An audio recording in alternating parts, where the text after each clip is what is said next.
ईमान वाले के दिल में अल्लाह बसता है, ईमान वाले के दिल में रब बसता है।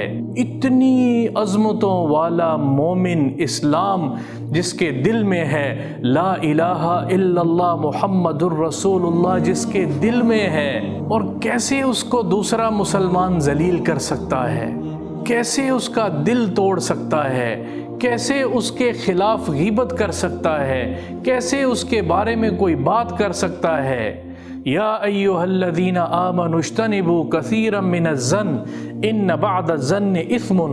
मेरा अल्लाह कुरान में ईमान वालों को खिताब करके कह रहा है, बदगुमानी से बहुत दूर चले जाओ, बदगुमानी से दूसरा किनारा इख्तियार करो, करीब तरीन नहीं भटको, किसी ईमान वाले के बारे में बदगुमानी मत करो, क्योंकि बदगुमानी तमाम बुराइयों की जड़ है।